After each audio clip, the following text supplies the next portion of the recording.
সকালটা একদম মেঘে আচ্ছন্ন। প্রচুর বৃষ্টিময় সকাল এটা। সকাল থেকেই আকাশটা অঝরে ঝরে পড়ছে। শ্রাবণের দ্বিতীয় সোমবার আজ। আর এই সোমবারে বাবার পুজোর ভিডিওটা তোমাদের সবার সাথে শেয়ার করার জন্য চলে আসলাম। শুভ সকাল বন্ধুরা, তোমাদের সবাইকে অনেক অনেক স্বাগতম, অনেক অনেক ভালোবাসা জানিয়ে আমার এই ভিডিওটা শুরু করছি। বাংলাদেশের ছোট্ট একটা গ্রাম থেকে আমি তোমাদের সাথে আছি। আমার চ্যানেলের নাম সুমিস ভিলেজ ব্লগ। আর এই চ্যানেলে গ্রাম্য সব কিছু তোমরা পেয়ে যাবে। আজ শ্রাবণ মাসের দ্বিতীয় সোমবারে আমি ঘরোয়াভাবে বাবার পুজোটা কী করে সেরে নিয়েছি সেটাই তোমাদের সাথে শেয়ার করতে চলে এসেছি। সকাল সকাল রান্না বান্না সবই শেষ করে নিয়েছি। আমি যেহেতু উপোস আসি সেহেতু স্নানটা সেরে এসে বাবার পুজোর জন্য গুছিয়ে নেব। এখন ওই 9:30 মতো বাজে। মেয়ের বাবাকে খাইয়ে দিয়ে গুছিয়ে গেছে, স্কুলে পাঠিয়ে দিয়ে আর আমি স্নানটা সেরে এসেছি। সকাল সকাল স্নানটা সেরে এসে বাবার পুজোর জন্য রেডি হচ্ছি।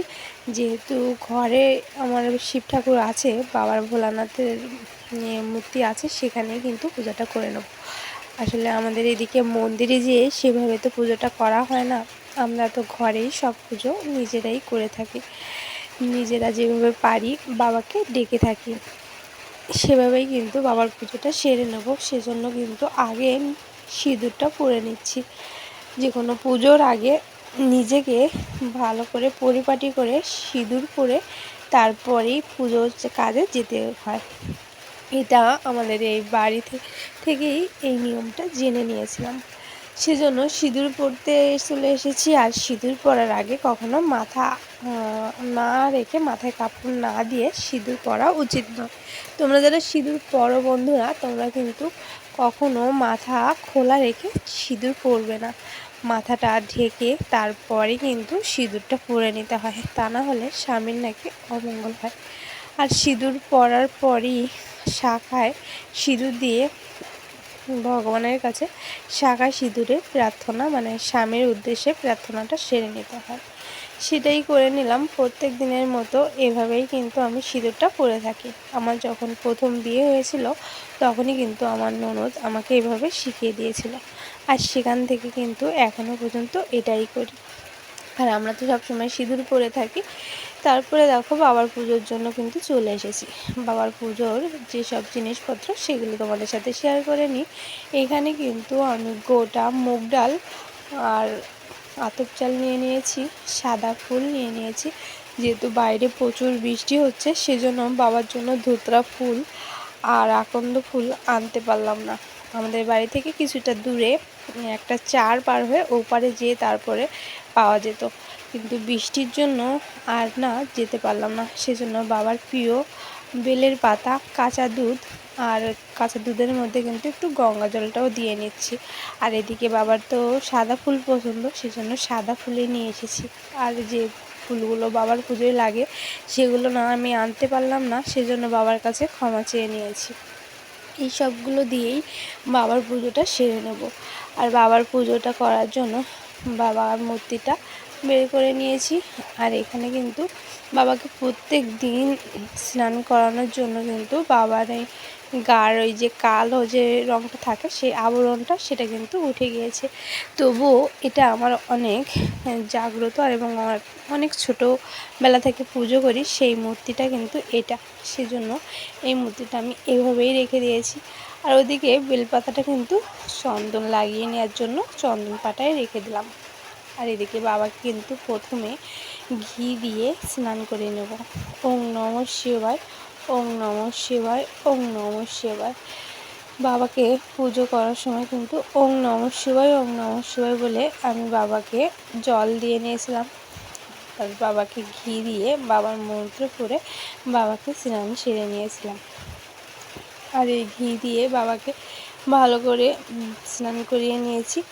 আর এরপরই কিন্তু বাবার মাথায় বাবার দুধ গঙ্গা জল সেটাই দিয়ে নেব। কাঁচা দুধ দিয়ে গঙ্গা জল দিয়ে মিশিয়ে রেখেছিলাম, সেটা দিয়ে নেব। আর ওদিকে বাবাকে বসিয়ে নিয়েছি। বাবার যেহেতু নিজের বাটি রয়েছে, সেই বাটির ভিতরেই বাবা রয়েছে। আর এবার দেখো গঙ্গা জল আর কাঁচা দুধ দিয়ে কিন্তু বাবাকে পুজো করে নিচ্ছি। আমাদের এদিকে তো আমরা বাড়ি এভাবে বাবার পুজো করে থাকি, আর আমি তো প্রতি সোমবারেই বাবাকে পুজো করে থাকি, কারণ প্রত্যেক সোমবারই শ্রাবণ মাস বাদেও আমি কিন্তু প্রতি সোমবার বাবাকে উপোস থেকেই পুজো দিই। সেভাবেই কিন্তু প্রত্যেক সোমবারের মতো এই সোমবারটাও, তবে এই সোমবারটা যেহেতু দ্বিতীয় সোমবার, বাবার কাছে মনের আশা পূর্ণ করার জন্য, বাবার কাছে প্রার্থনা করার জন্য, সংসারের মঙ্গলের জন্য, স্বামী সন্তান সংসারের সবার যাতে মঙ্গল হয় সেই উদ্দেশ্যে বাবার কাছে প্রার্থনা করব। সেজন্যই কিন্তু এই গোটা মুগ ডাল আর আতপ চাল দিয়েই বাবার পুজোটা করে নিচ্ছি। একটা ভিডিওতে দেখেছিলাম এক দিদিভাই বলেছিল গোটা মুগ ডাল দিয়ে বাবার কাছে প্রার্থনা করলে মনস্কামনা পূর্ণ হয়। সেজন্যই আজ কিন্তু আমাদের গাছের গোটা মুগ ডাল দিয়েই কিন্তু বাবার কাছে প্রার্থনাটা করে নিচ্ছি। ওইদিকে কিন্তু বাবাকে আমি সবসময় ডাকতেই আছি, ওং নমঃ শিবায়, ওং নমঃ শিবায়, ওং নমঃ শিবায়, এভাবেই বাবাকে ডাকতে আছি। আর বাবাকে যেভাবে সাধারণত ডেকে থাকি, বলো বাবা ভোলা মহেশ্বরের নাথ শিবম মহাদেব, এভাবে বাবার যে কটা নাম আছে সেগুলো কিন্তু বলে থাকি। আর তারপরেই বাবাকে স্নান করিয়ে তার সাদা পছন্দের ফুল, সাদা ফুল সেগুলো দিয়ে নিচ্ছি। শুধুমাত্র বাবার সেই ধুতরা ফুল আর আকন্দ ফুল এগুলো কিন্তু আনতে পারিনি বলে সত্যিই খুবই কষ্ট হচ্ছিল। আর চারিদিকে এত ঘন কালো মেঘ, সারাটা দিন বৃষ্টি, আর এর মধ্যে কী করে যে এই ফুলগুলো জোগাড় করব সেটাই বুঝছিলাম না। আর তার জন্য কিন্তু আনতে পারিনি। তবে যাই পারি ঘরোয়াভাবে বাবাকে কিন্তু এভাবেই পুজো করে নিয়েছিলাম। আর বাবার সামনে কিন্তু ঘিয়ের প্রদীপটাও জ্বালিয়ে দিয়েছিলাম। ঘিয়ের প্রদীপ তো বাবার কাছে খুবই পছন্দের একটা জিনিস। তারপরে পুজোটা সেরে কিন্তু বাবার ধারে বসে আমি ওং নমঃ শিবায় বলে 108 বার জপ করে নিয়েছিলাম। আর ওইদিকে বাবার মৃত্যুঞ্জয় মন্ত্রটা পাঠ করে নিয়েছিলাম। এদিকে দেখো বাইরে হালকা ঠান্ডা ঠান্ডায় ঘিটা কিন্তু জমে গিয়েছে।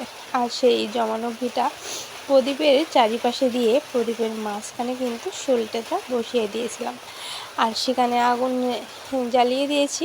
আর তাতে করে গরমের তাপে ঘিগুলো কিন্তু গলে একদম তেলে পরিণত হয়ে যাবে। সেজন্য কিন্তু এভাবে প্রদীপের গায়ে, মানে প্রদীপের শিখার গায়ে আমি ঘিগুলো সরিয়ে দিচ্ছি, তাতে করে ঘিটা গলে আসলে জ্বলতে সুবিধা হবে। বাইরে একটু হালকা ঠান্ডা পড়লে ঘিটা কিন্তু জমে যায়। এটা কিন্তু আমাদের বাড়ি তৈরি করা ঘি ছিল, সেজন্য বাড়ি তৈরি ঘিয়ে, আর সেটা পুজোর জন্য রাখা হয়েছিল, সেটাই কিন্তু এই ঘি দিয়েই বাবাকে স্নান করেছি। আবার সেই ঘি কিন্তু প্রদীপটা জ্বলিয়ে নিচ্ছি। এদিকে আমি ভয়েস দিচ্ছি আর ওদিকে কিন্তু প্রচণ্ড বৃষ্টি হচ্ছে। তো তোমরা কিন্তু আমার ভিডিওর সাথে বৃষ্টির শব্দটাও হয়তো শুনতে পাবে, তোমরা কিন্তু সবাই মানিয়ে নিও। যাই হোক, এভাবেই কিন্তু বাবার পুজোটা আমি সমর্পণ করেছি। আর এরপরে বাবাকে কিন্তু আরতিটা সেরে নেব। বাবা যেহেতু খুবই দয়ালু, সেজন্য আমরা বাবাকে আশুতোষ বলে থাকি। বাবার দয়ার সীমা নেই। বাবা মহেশ্বর আমাদের সবার মনের আশা পূর্ণ করুক, সবাইকে ভালো রাখুক, সুস্থ রাখুক, সেই কামনা করি।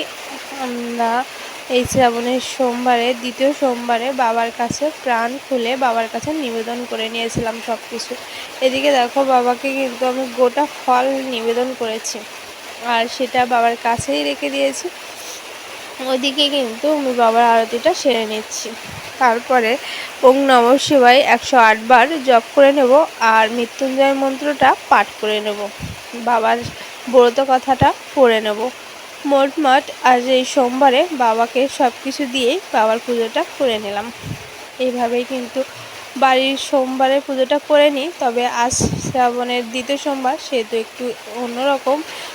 শ্রাবণ মাসটা যেহেতু ভক্তির মাস, শ্রদ্ধার মাস, বাবা ভোলানাথের মাস, সেজন্য বাবাকে চেষ্টা করি মন থেকে ডাকতে এবং বাবার পুজোটা সেভাবে করার। আর আমি তো এইভাবে করে নিয়েছি বাবার পুজোটা। তোমরা কে কীভাবে করলে অবশ্যই দেখে নেব।